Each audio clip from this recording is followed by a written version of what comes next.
இந்திய விண்வெளி ஆராய்ச்சி மையமான இஸ்ரோ விண்வெளியில் புதிய பாய்ச்சலுக்கு தயாராகிவிட்டது. விண்வெளி அறிவியல் திட்டத்தில் டாக்கிங் எனப்படும் முக்கிய பரிசோதனைக்கான முயற்சியாகவே PSLV C-60 ராக்கெட் செலுத்தப்பட இருக்கிறது.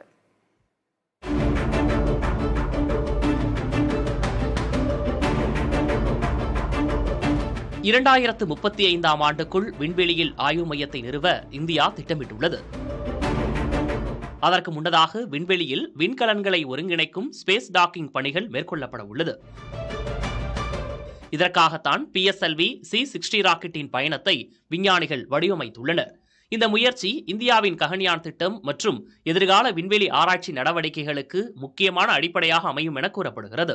ஸ்பேஸ் டாக்கிங் எக்ஸ்பெரிமெண்ட் திட்டத்தின் கீழ் இரு தனித்தனி விண்கலன்களை விண்வெளியில் இணைக்கும் டாக்கிங் எனப்படும் தொழில்நுட்பத்தை சோதிக்கிறது. இது வெற்றிகரமாக முடிந்தால் இந்தியா இந்த சாதனையை அடையும் 4வது நாடாக கருதப்படும். விண்வெளியில இப்ப நம்ம ஒரு விண்கலத்துல போறோம்னு வச்சுப்போம். அந்த விண்கலத்துல அப்படியே சும்மா சுத்திட்டு திரும்பி வரோம்னா ஓகே. ஆனா அந்த விண்கலத்தின் மூலமா விண்வெளியில ஏற்கனவே சுத்திட்டு இருக்கக்கூடிய சர்வதேச விண்குடில் இன்டர்நேஷனல் ஸ்பேஸ் ஸ்டேஷன் அதுல போய் தங்கணும். இப்போ சுனிதா வில்லியம்ஸ் அங்க இருக்காங்க இல்லையா, அப்படின்னா என்ன பண்ணணும், நம்முடைய விண்கலத்திலிருந்து அதுக்குள்ள போகணும். அப்படின்னா என்ன அர்த்தம், ஒரு கோச்சில இருந்து இன்னொரு கோச் போற மாதிரி.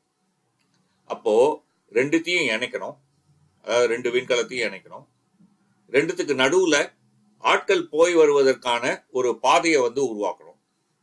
விண்வெளியில ஒரு கூடுதலான ஒரு விஷயம் என்னன்னா, அந்த பாதை ஏர் சீல்டா இருக்கணும். காத்து வெளில போகக்கூடாது.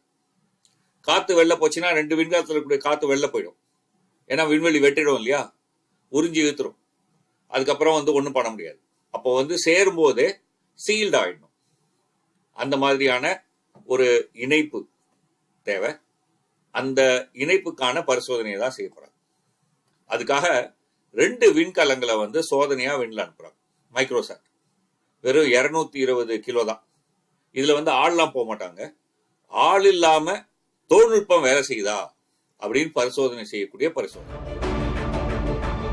PSLV C-60 ராக்கெட் மூலம் 220 கிலோ எடை கொண்ட SDX-1 மற்றும் SDX-2 எனப்படும் 2 சிறிய செயற்கைக்கோள்கள் உட்பட மொத்தம் 24 உப செயற்கைக்கோள்கள் 470 கிலோமீட்டர் தூரத்தில் உள்ள சுற்றுப்பாதைகளில் நிலைநிறுத்தப்படும்.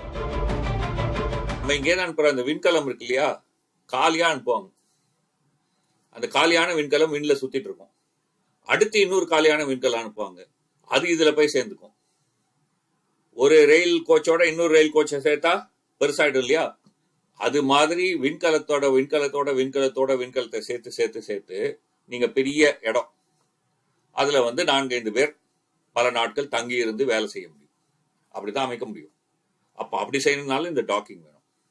சோ இஸ்ரோவினுடைய மனித விண்வெளி பயணம், இஸ்ரோவினுடைய நிலவு பயணம், இஸ்ரோவினுடைய அடுத்த கட்ட செவ்வாய் பயணம், இதுக்கு எல்லாத்துக்குமே ஸ்பேஸ் டாக்கிங் அவசியம். அதனால்தான் இந்த பரிசோதனை ரொம்ப முக்கியம். முழுக்க இந்திய விஞ்ஞானிகளின் முயற்சியில் உருவாக்கப்படும் இந்த திட்டம் வெற்றி பெறும் பட்சத்தில் சர்வதேச விண்வெளி துறையில் இந்தியாவின் வலிமை மேலும் அதிகரிக்கும் என்றே நம்பலாம். புதிய தலைமுறைக்காக செய்தியாளர் பாலவெற்றிவேல், நவநீத கிருஷ்ணன்.